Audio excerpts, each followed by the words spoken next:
السلام علیکم یا صاحب العصر و زمان حافظان مرشد عبد حیدر۔ اللہ اور بندے کے درمیان وسیلہ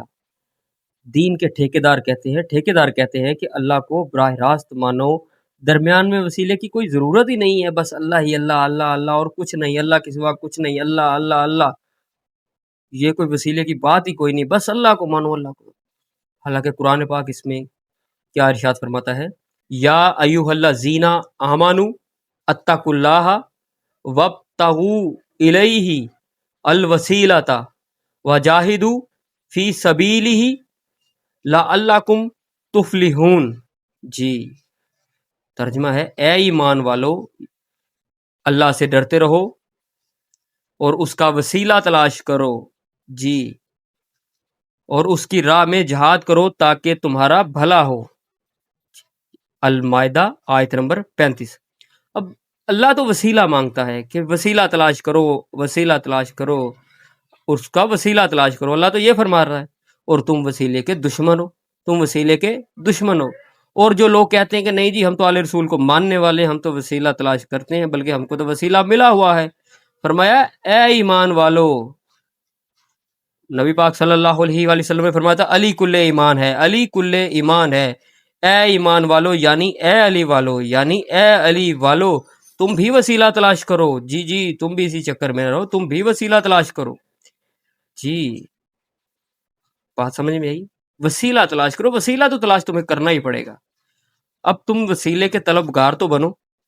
جی، جب تمہیں خواہش ہو نا کہ مجھے ہمیں وسیلہ چاہیے تو وسیلہ تو ہمیشہ تیار رہتا ہے، لیکن اگر تم ہی تیار نہ ہوئے وسیلے کے لیے، تم ہی طلبگار نہ ہوئے، تو یہ تو پھر تمہاری بدقسمتی ہے نا۔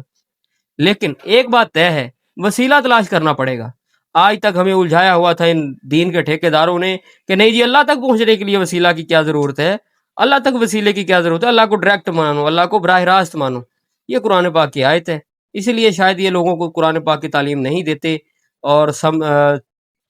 سمجھنے مطلب سمجھنے کی بجائے عربی سمجھنے پہ غور دیتے ہیں، توجہ دیتے ہیں، ٹھیک ہے۔ ہوئے ہوئے اور ایک دوسری ویڈیو کا جواب ہے، کچھ بندے نے، میں نے جو ویڈیو بنائی تھی آپ سے پہلے کہ اللہ کا دیدار، وہ کہتا سمجھ نہیں آئی، تم ہر بات پہ اوئے ہوئے بڑی کرتے ہو، اوئے ہوئے بڑی کرتے ہو۔ اور جناب بات پتہ کیا ہے، ان کو بھی سمجھ آئی جنہوں نے مجھے داد دی، جنہوں نے مجھے شاباش دی، ان کو تو سمجھ آئی، وہ بھی تو انسان تھے۔ چھوٹی سمجھ والے لوگوں کو میری بات سمجھ نہیں آتی، اور جب میں کہتا ہوں نا اوئے ہوئے، تم کو نہیں پتا میں کون سی بات ہے جو زبان پہ آئی میں روکتا ہوں اپنے آپ کو، پھر آتی کہ یار مجھے کر دینی چاہیے تھی، اوئے ہوئے اس لیے کرتا ہوں کہ یار زمانہ کس طرح کا ہے کہ یہ بات وہ برداشت نہیں کرے گا، یا شاید وہ اس قابل بھی نہیں سارے لوگ ان کو یہ ساری بات بتائی جا سکے۔ جب کوئی یہ اوئے ہوئے ہے نا، یہ سمجھ لو کہ ٹھنڈی آہ ہے،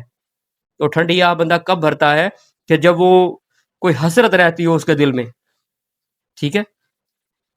تو بڑا کچھ کہنے کی حسرت ہوتی ہے، لیکن رک جاتا ہوں کہیں آ کے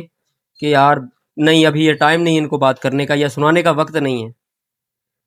اور کبھی کبھی اس بات کا ہی اپنا ہی مزہ آتا ہے، اتنا ہی نشہ آتا ہے اس بات کا کہ وہ کسی کو سمجھ آئے نہ آئے، ہمیں تو مزہ آتا ہے اس بات کا، تو اس وجہ سے بھی اوئے ہوئے نکلتی ہے۔ وہ کہتا ہے کہ تمہاری باتوں کی سمجھ نہیں آئی، آپ کیا کہنے چاہتے، سارے مضمون کی سمجھ نہیں آئی، تو جناب لوگوں کو تو سمجھ آئی ہے، آپ کو کیوں نہیں آئی؟ آپ دراصل سمجھنا ہی نہیں چاہتے تھے۔ اور ویسے بھی یہ بات جو ہے یہ کوئی چھوٹے موٹے ذہنوں کے، جو چھوٹے موٹے ذہنیت والے بندے ان کو سمجھ نہیں آتی، اس کے لیے دل جگرا بڑا کرنا پڑتا ہے، ٹھیک ہے، آل رسول صلی اللہ علیہ وآلہ وسلم کا عاشق بننا پڑتا ہے، ٹھیک ہے، ہر بندے کو سمجھ نہیں آتی۔ باقی حب علی رحمت اللہ، بغض علی لعنت اللہ بے شمار۔